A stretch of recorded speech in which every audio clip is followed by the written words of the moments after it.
Merry meet everyone. I'm Aislin. This is Ask Aislin. I'm here today to talk about Lughnasadh and the intention of abundance.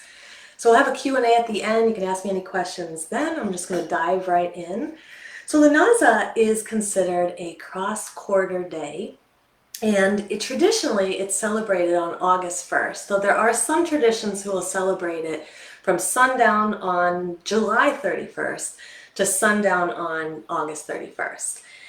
But astrologically, it's actually a median point between the summer solstice and the fall equinox. And in fact, any of the cross-quarter days, I'm going to talk about those in a second, but any of the cross-quarter days are always going to be a median point between a solstice and an equinox.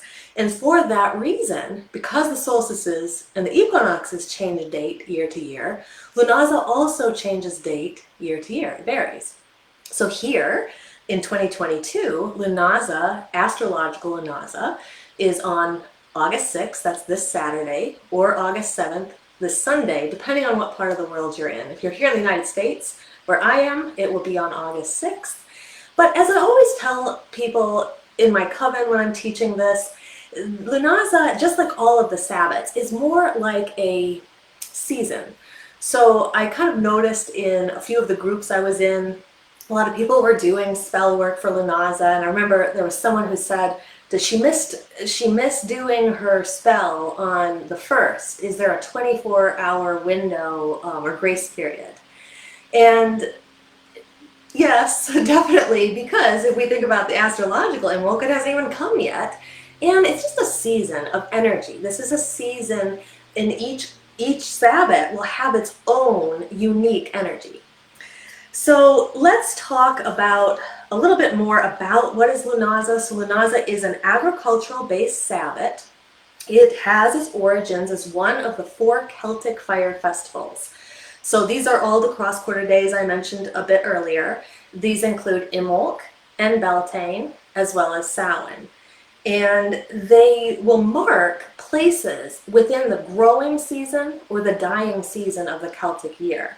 So, for example, in the growing half of the Celtic year, the growing half begins at Beltane and it ends at Samhain, where the dying half of the year begins at Samhain and ends at Beltane. Lughnasadh is actually the middle point of that. So right in that point where the first harvest is starting to come out. But in traditional witchcraft and Wicca, where we are observing the wheel of the year maybe a little bit differently. So if you think about waning versus waxing energy, which is really important to us when we're talking about the moon cycles, we also have that waning and that waxing energy within the solar cycle as well.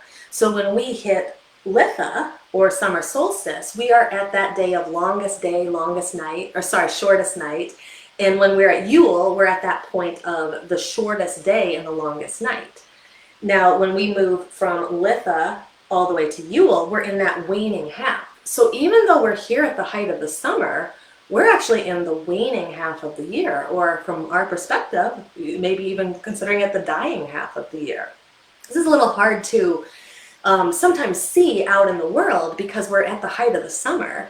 But if you even started to notice within the past week or two, our sunset has started to get a little bit earlier and our sunrise has started to get a little bit later. So as we move a little further into August, we're going to begin to see this more and more. We truly are in the waning part of the year. So from our perspective, in more of a traditional witchcraft perspective, we would consider Lughnasadh in the waning half. So here's a question, which one's right? Well, to me, I think both perspectives are right. It really depends on how you look at it. And in any of these perspectives, Lughnasadh is still the first of the 3 harvest festivals in the Wheel of the Year. So this one being the grain festival.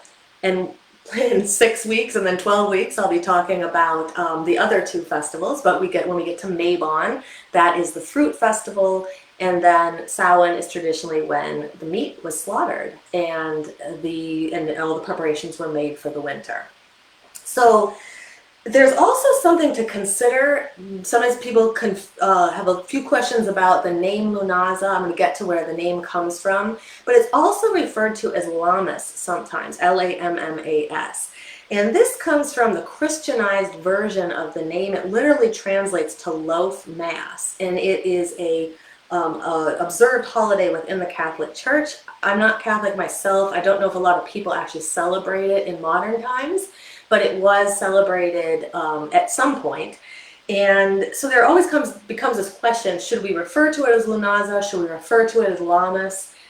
It doesn't really matter. Whatever feels good to you, I would use that name. But just know that Lammas is the Christianized version. So in some ways it would be like referring, Imbolc is also known as Candlemas. Candlemas comes from the Catholic Church. So it's just always good for us to be aware of where the names and the words come from that we're using. So that's just like a little aside there I wanted to mention. So why do we celebrate the Wheel of the Year at all? And sometimes people think you have to be Wiccan, you have to have this as your religion to be celebrating the wheel. I really don't agree with that. I see so many people who are not Wiccan who would consider themselves witches or just have a tradition of witchcraft that celebrate the wheel. You know, our ancestors believed that the things that they did, the rituals and the rites that they did during different parts of the wheel would affect the outcome of what happened in nature. So, for example, during the growing part of the year, they felt that if they didn't do the rites the correct way or at the right time, it would impact the harvest that was going to come later. You know, on the other hand, if they did enact these rites, they would have a more fortuitous or lucky harvest. It would bless the crops and the animals. And so they enacted these rites because they felt that they were necessary. Now, in our modern times, we know that the Wheel of the Year will turn whether we observe it or not. And if we look out in the world around us, we see that there are a lot of people who do not observe the Wheel of the Year. We have, as a collective, our society has become very, very disconnected from nature and from the cycle of the seasons. So, you know, as modern witches, we celebrate the Wheel of the Year, and Lughnasadh is part of it, because we know that when we celebrate, we become closer to nature. Our energies get more aligned with it. And so it's our commitment, you know, to carry out these rites, to observe them, because we are staying closer to nature. And it benefits us, but I also believe that we heal the world when we do this. I think there is great healing in being a witch. And so anyone who says that witches are evil or detrimental, they have no idea what's going on, because we're actually the true healers, and we're the ones who are trying to bring more balance back into the world. But it's not just us who observes these changes of the seasons and knows that that's really important. You can even look at like Ayurveda, which is the sister science of yoga. And in Ayurveda, it's really important to observe the changes and those transition spaces between the seasons, because this is how we create balance and we create good health, not only for us, but for everyone outside. When we heal ourselves, we heal others as well. So we also know that when we celebrate the wheel, you know, mentioning that there is that waxing part of the wheel and that waning part, or that dying part and that growing part, we know that we can revel in the light, and that we can also feel comfort in the dark and not have to be so afraid like other people are when they don't observe the wheel with us. My cat Loki is here. He just said hello, if you could hear that. Sabbats are also a wonderful time for us to celebrate together, whether that's in person or that is alone, or as a solitary, or whether that's like in a virtual ritual. And so I'll mention this again at the end, but I have a Lughnasadh ritual coming up on August 8th, on next Monday, and it is going to be great, and everyone is invited to it, so I'll give some details at the end. So let's talk a little bit more about Lughnasadh specifically. Now, it was a widely observed holiday in Ireland, Scotland, and the Isle of Man. It was named after the sun god Lugh. Now, Lugh had a foster mother. Her name was Taltu. Her name actually translates to the one of the earth, and she was this wonderful goddess. And she, at one point, the legends tell us, that she cleared an entire forest so that they could prepare the land to cultivate it in order to feed the people.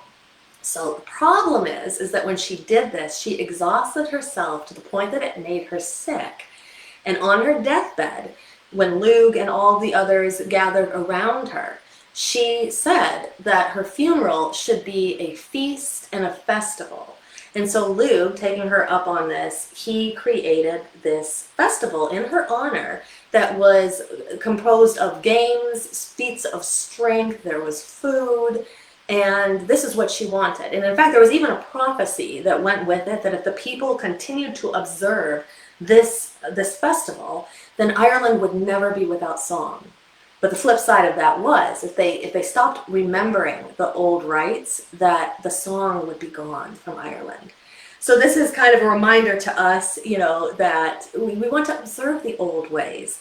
And, after she cleared that forest and she crossed through the veils, Lugh carried on her legacy in this way and created, this great festival. And there are some who even believe this could be the origin of the county fairs that exist in many parts of the world, especially here in the United States. We have a lot of these right around this time of August. So you'll kind of notice through the wheel, there are a lot of Christian holidays that coincidentally, or not so coincidentally, fall right at the time when the pagan ones did. And there isn't really a great one other than Lammas for Lughnasadh, but there is this idea of these festivals or these fairs. The story overall reminds us that in order to have abundance, there has to be some kind of sacrifice. There can't just be gain. There has to be loss in some way for there to be a balance in the world. And throughout the various cultures and mythologies, we see other stories that are similar to this, of sacrifice, and oftentimes, a lot of times, there is resurrection as well. So the thing that's interesting about Teal'c is that she, as the almost the personification of the earth, she rises again the next harvest. So her death is not a death. It is a death in the physical sense of that one cycle, but she rises again in the next cycle as the grain of the next harvest. So we see this in other cultures. So we have the story of Osiris and his story of death and resurrection in Egypt. He became connected in many ways to the flooding of the Nile, which also happens around the beginning of August. But there are other deities like this. We have the story of Ceres and Proserpine, or the Greek versions, Demeter and Persephone. We have that whole going into the underworld for part of the year and coming out. We have Inanna's story of going into the underworld, Tammuz, Adonis. So these are all these gods and goddesses of death and resurrection. Why do we have all of these stories like this? Our ancestors, they believed that the sun god, sometimes the goddess, but mostly the sun god, was actually inside of the grain. And in order for the cycle to continue, there would have to be like this threshing of the grain, right? Reaping the harvest. And the sun god would have to die in order for this to happen. So in some places, he was called, there was a figure called John Barleycorn that was the personification of this, or Jack in the Green. And this god would literally surrender his life, just like Teal'c, so that the harvest would exist for this year. And that people could then be sustained by the grain. But the thing that we do know is that the seed of, like I mentioned, the seed of the next harvest exists within this one, and that is what the resurrection is. And we see this in all of these myths that I mentioned before. Now here's something that's a little hard to hear sometimes, but in many, many of these cultures, there was a physical enactment of this sacrifice. And so by that, what I mean is there might be animals or even humans, sometimes even the king, would be sacrificed at this time. And it was felt that when the blood fell to the earth, that was the way they would ensure the next harvest. Now, thankfully, modern times, people moved out of that. They tried to transition into burning effigies, so there would be something that was more symbolic of the god, so it wasn't actually a person or an animal that had to die.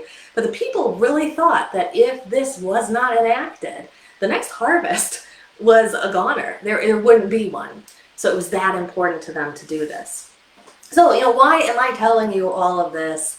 Well, I think, again, it's so important for us to remember that idea of sacrifice. So sometimes we think of this as just being a holiday of prosperity and abundance, but I think it's also important to remember the flip side of that. And I'm going to come back to that at the end and address it as far as what we can do as modern witches. But it's really important for us to just remind ourselves of this, and to even be thinking when we come into this abundant part of the year, what could I sacrifice? So what could I give back for my own abundance, or for the in the name of the abundance of the world? What could I give?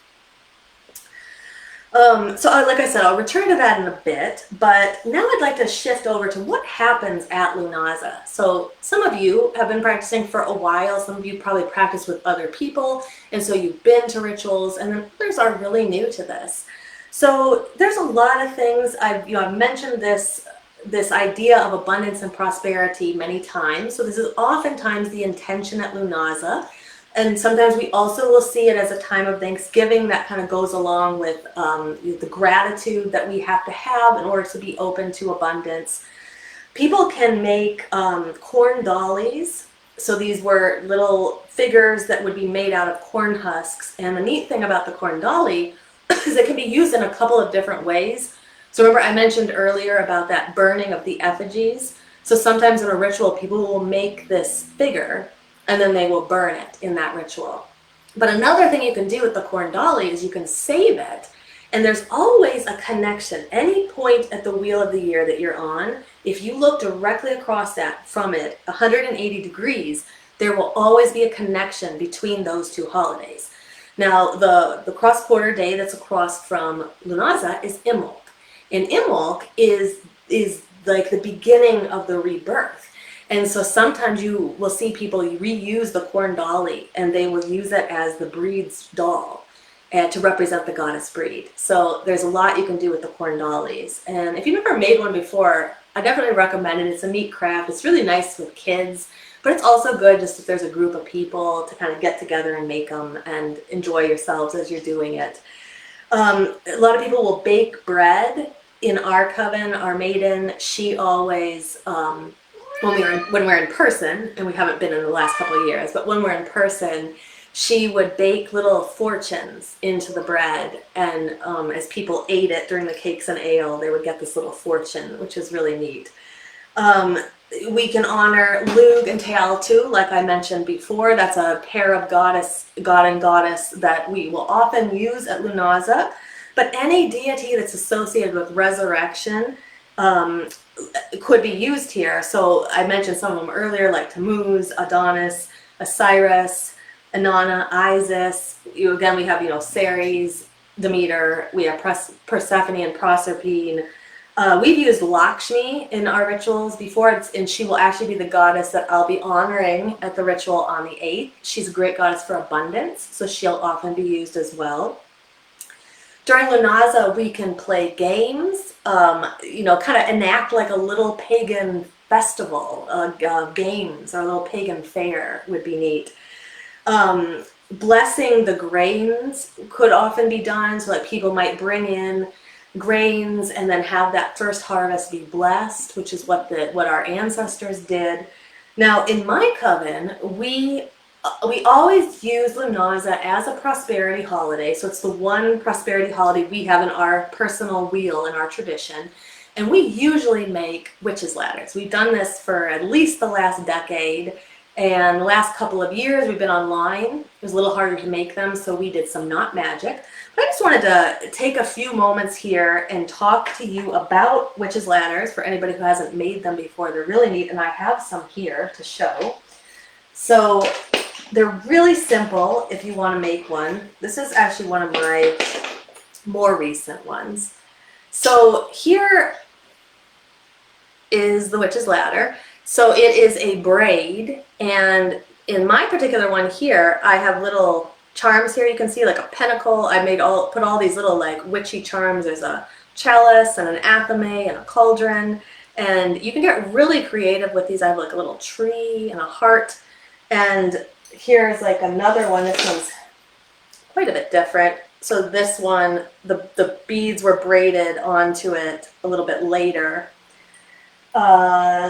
Let's see here. So a couple of these I had, they were actually hanging outside my house, and so they got discolored.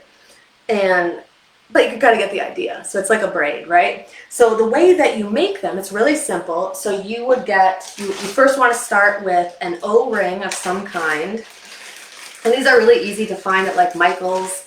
I actually found these little like star ones, but you can get an just like an O-ring, like a keychain. You want it to be about this big because this is how you're going to hang it. And then from there, at the minimum, you're going to need 3 pieces of yarn or cord or string or ribbon. And you can choose the colors you want. I've always used green because to me that's kind of the color of abundance. So all of mine were green. But whatever you wanted to draw in, whatever kind of abundance, like let's say you want to draw in the abundance of love, then maybe you would choose pink and red as your colors, or an abundance of health. Maybe that has a different color for you. So you can choose colors to go with your intention. And then from there, it's really simple to start. So you would just tie the ribbon or the string onto your O-ring, and then you would just begin beading or braiding this, right?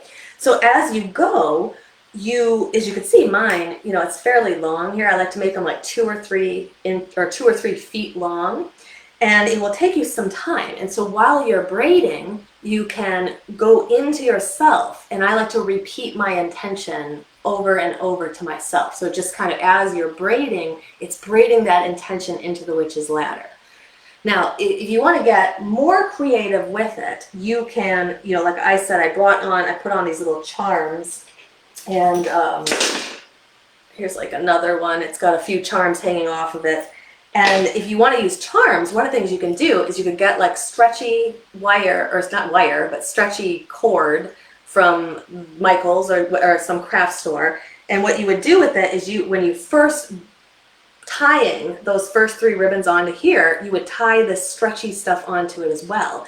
And then you can use this, you could string anything onto that. So beads, charms. The trouble is with the yarn and the ribbons is you usually can't string something really small onto it. So you can always use that little stretchy cord, and you can make these really, really intricate and elaborate.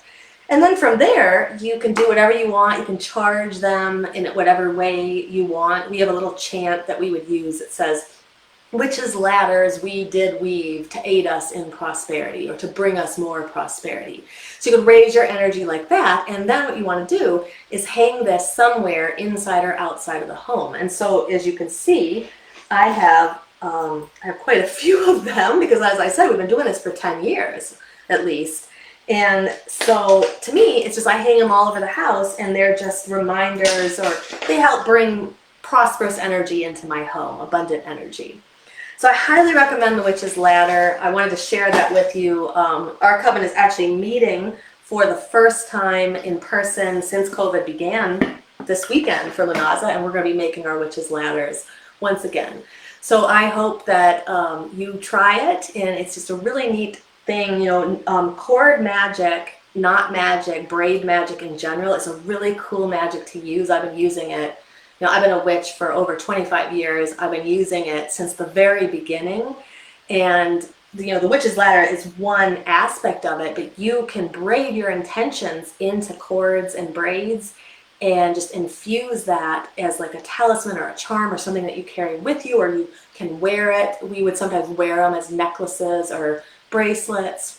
It's just a really cool kind of magic and very appropriate at Lughnasadh. So I wanted to offer that to you. So talking a little bit more about prosperity and abundance here, some religions, I'm mostly familiar with Christianity because I was raised Christian, but there are some religions that view prosperity and abundance and in a negative way, as a greedy intention to have.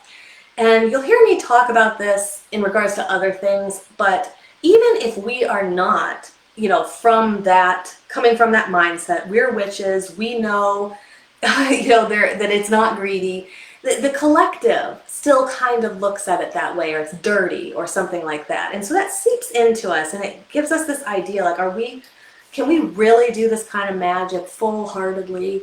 And so I just wanted to speak on it for a moment.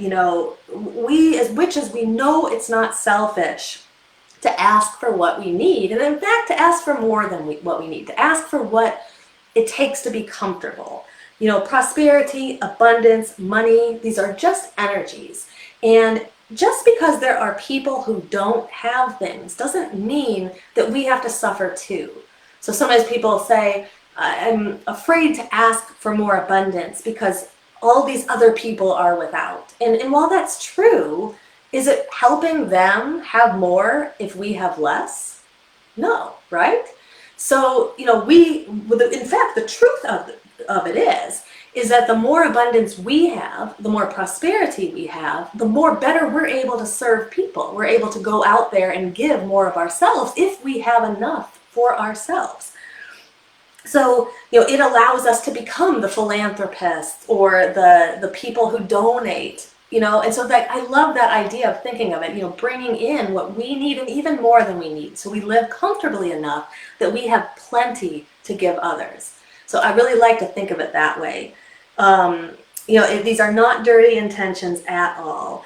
And I just wanted to offer, for your consideration, again, this idea that many of us are not even conscious of some of these, these unconscious conditioning, limiting beliefs that we have had embedded into us from our upbringings and from being raised by people who are not quite on the same page as us. So don't be afraid of money magic, money spells, prosperity, abundance. Don't be afraid of this intention. We're here, we want to better ourselves. A lot of people here want to do shadow work and some of that deep down, introspective personal work. But, in order to do that, we need to be comfortable. We can't really do that if we're worrying about where everything's going to come from, right? Our bills are, how they're going to get paid. When we have comfort, we're better able to, work on ourselves, which is what we all really want to do here. So I wanted to mention a spell that I did that really goes along with this. It really helped me, and it's actually included in a money magic course that I sell. So after I tell you this, you can actually get this for yourself if you're interested. So there's this spell that I did, and I've done it a few times, and each time it's brought in a nice amount of money that I could then be more comfortable in what I was doing. So this summer, I'm actually a teacher. I teach math and science, and usually I'm really set up really well in the summer. I have enough students that I tutor. And this summer, for some reason, I don't know if it's because COVID's over and everybody's out vacationing, but a lot of my students chose not to do any tutoring this summer. So this was a big deal. Living in Southern California is very expensive, and I didn't really have a backup for this. And so I had done this spell, and I ended up getting this special dividend off of a farm that my family owns in Indiana. And it was a good amount of money. And so what it did is it allowed me to not panic all summer long. So I actually could work on content, for all these lives I do and all these courses and things I have coming up, rather than be scrambling to find students to fill my roster for the summer. So this is what I mean by, there's nothing greedy in that, right? It just allowed me to live comfortably and really live my bliss. So the summer was really nice, not having to teach and to actually be able to, work on the things that really matter to me, which is the spiritual practice and everything I'm trying to bring to people. So in my Money Magic course, you can get access to a ritual that has this spell, and it is full of so much. There's a yoga practice you can do in there. There's meditation. There's breath work that all aligns you to the energy of abundance. There's a money astrology class where we look at your chart together in the class and see, you know, what part of your chart where your greatest wealth is coming into your chart. And there is, what else is there? There's stuff on money mindset and self-belief. It's just really cool. It's like over 5 hours of content. It's on sale right now, 40% off. And so you can grab that. I'll go ahead and put a little link underneath the video here for anybody who's interested. And I also wanted to mention that I also, as I mentioned earlier, I have a ritual coming up on the 8th. This is next Monday. It is a Lughnasadh ritual and a Lionsgate portal. The Lionsgate portal is an astrological event. It's at its peak point on the 8th, so we're going to get together and we are going to draw in abundance, honor the goddess Lakshmi, and draw in abundance into your life in whatever aspect you want. So it doesn't have to be money. It could be love or health or creativity. So whatever you want more of, that's the intention of the ritual. So that is coming up on the 8th, and it is donation. Donations help me be able to run all this stuff, but you can get in for as little as $1. You can get your ticket on Eventbrite. I will also put the link to that in the comments as well. And before I move on to the Q&A, I have one question for today I want to address. But before I get there, I just wanted to come back and just mention that idea of sacrifice one more time. So remember, it is such an important concept at Lughnasadh. You know, when we're working with the energy of abundance and prosperity, we always want to think about what can we give back. So in my spell that I talked to you about earlier, where I had drawn in that money, and you'll see it if you get the Money Magic class, in the ritual, there's a part where you're asked to bring coins. And we charge these coins, and then you go and you give them to someone who's in need. And as you do so, you kind of imagine like a windfall of prosperity coming to this person who's in need. And so this is a way that we kind of give some of the energy back, and then the universe sees that, it reciprocates back to us. It helps draw that prosperous energy back to us. So that's one way of, you know, giving. Another thing would be to just think about, like, where could you donate some time, some food, some money, places, some kindness, just anywhere where you can give back. It should be something that's a little bit, you know, painful. I don't like that word, I put it in quotes, painful, but I guess what I mean by this is if you're cleaning out your house and you fill a bunch of bags of your junk that you take to the Goodwill, that's not really the donation I'm thinking about, because that serves you. It helps you get rid of it, right? But so just think of something that you wouldn't normally have given back, you know, or given out, that doesn't really serve you in any way. It's just simply generosity. And that's the kind of sacrifice we're looking for here. All right, so Q&A, I have a question from the group. This one comes from Michelle, and she is interested in shadow work. So we did talk a lot about shadow work. In fact, the last episode was all about shadow work. So anybody who's really interested in it should go back and check out episode 8. But she says, how do you start shadow work, and when do you know you're actually doing shadow work? So I wrote here, great question underneath it, and I'm excited to address it. So here's a couple of things about how to start. So, you know, the first thing is, if someone's asking this question, they are called to the work. So there are people who go through life never really called to this kind of work.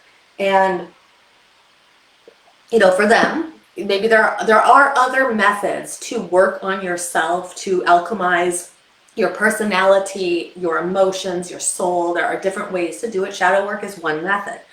So I think that when a person is called to it, they need to make some kind of a commitment to the practice. So the reason I say this is because shadow work is not really something that we can just dabble in.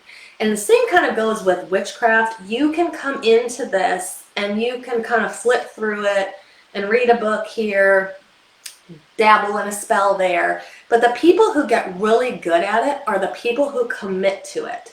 And the same goes with shadow work. So here's how I basically started my own practice of shadow work many years ago, and I decided, it was time to do it, and so I committed to it. And I committed to doing it one time a month, and at least start with a time frame of like 3 months. That's what I did, because it's not really, like I said, it's not something we can just do once and then think we've done it. So I committed to 3 months. And then what I did is on the dark moon, which is that day right before the new moon, or you could do it in the waning crescent, that last 72 hours, the balsamic phase. I talk a lot about that in the last episode. You would commit to this, and you would pick one shadow working activity that you would do during that time. And so that activity could be shadow journaling, or it could be shadow hiking. I talk about all these in the last episode. It could be doing a dark moon ritual. It could be, what would be some other thoughts? Working with some dark moon goddesses.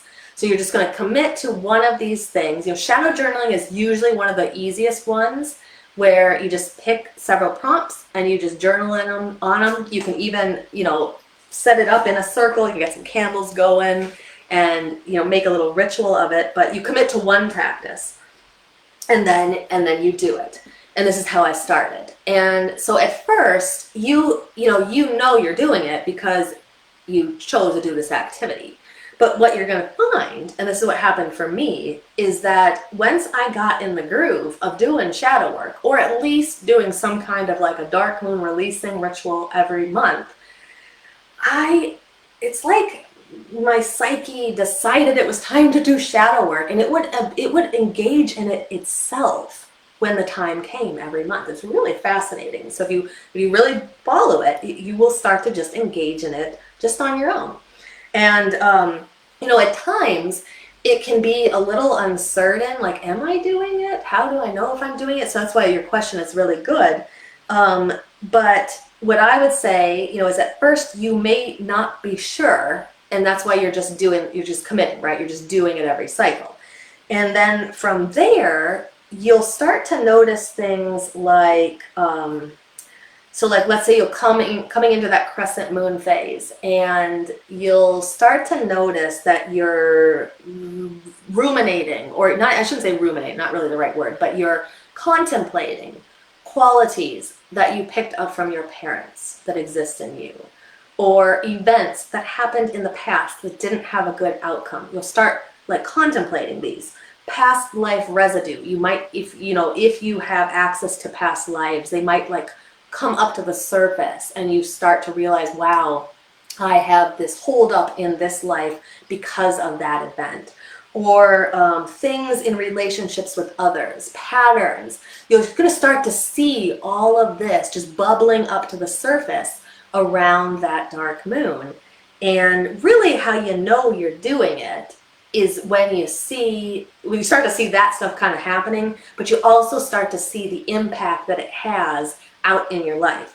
So for example, one good indication that the shadow work you're engaging in is working, or that you're actually doing it, is you notice that something happens and you react a certain way, but you know that you used to react a different way.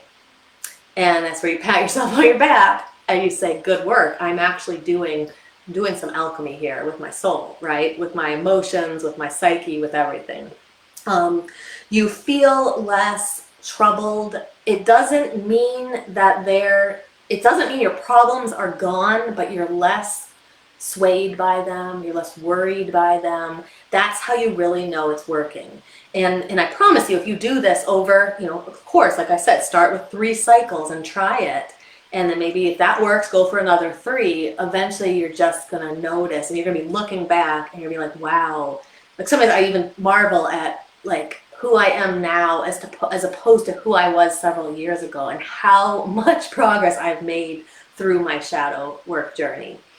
Again, like I mentioned in the last episode, it's not always an easy practice, and it's not easy to have this type of discipline. So this goes for anything that you're learning. You can pick up a lot from videos, from books, from stuff on the internet, but sometimes it does help to have a group to work with, or to have a guide, someone who's been through it before. And for anybody who's interested in that, this is exactly why I'm creating my new membership, which is going to start, at least for the first 3 months, we're going to be diving into some shadow work. It all has to do with the fact that I wish myself that I'd had a teacher who took me through it, but I had to learn it all on my own.